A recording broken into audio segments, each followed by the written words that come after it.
Father Thomas had performed 3 exorcisms in his 20-year career. 2 were psychiatric breaks. 1 was genuine. He prayed this would be the former as he drove through the November rain toward Saint Agnes Convent. Mother Superior's phone call had been clinical, desperate. Sister Mary Catherine, 52 years old, no history of mental illness, had stopped eating 6 days ago. She'd barricaded herself in the chapel, speaking in what sounded like Aramaic. When they finally broke down the door, they found her carving symbols into her own flesh with a shard of stained glass. The ambulance had been called.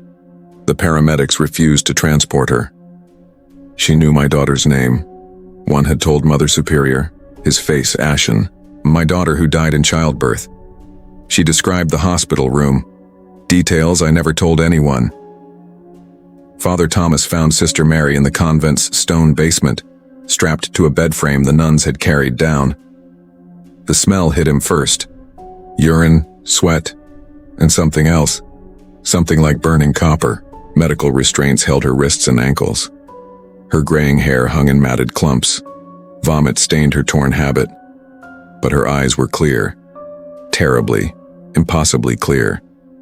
Father Brennan. Her voice was her own, educated, precise. You studied at Gregorian University. You wrote your thesis on the Ritual Romanum. You don't believe in this. Not really. He set down his bag with trembling hands. Sister Mary, I'm here to help. I'm beyond help. She wasn't hysterical. That was worse. She spoke with the calm of someone stating facts. It's been inside me for 3 weeks, since the catacombs.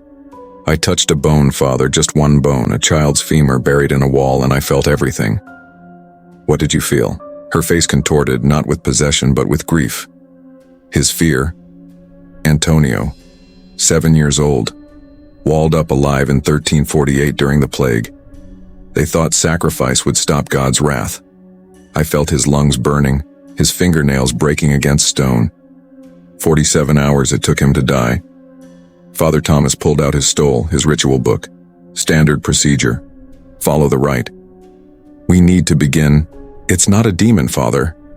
Her voice cracked, raw and human. It's him. It's Antonio. He's been trapped in those bones for 676 years, and when I touched them, he recognized someone who would listen, someone who couldn't let go. That's not theologically possible. Then explain this. She spoke, and the language that poured forth was medieval Italian, the dialect of 14th century Florence. Father Thomas had studied it. He understood every word. She was reciting a prayer, a child's bedtime prayer, obsolete for centuries. His hands shook as he sprinkled holy water.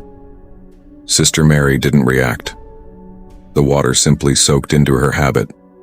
No burns, no screaming. She just watched him with those devastating, clear eyes.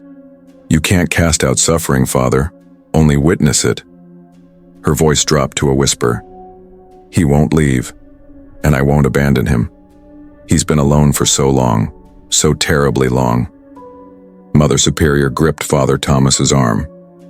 Help her, she begged. He looked at Sister Mary Catherine, at her self-inflicted wounds, her emaciated frame, her absolute conviction, and he realized the horrifying truth. She was choosing this, consciously, deliberately. Some possessions aren't invasions, some are invitations. Father Thomas closed his ritual book. In the silence that followed, he heard it. Faint, impossible, a child's voice, weeping in the walls.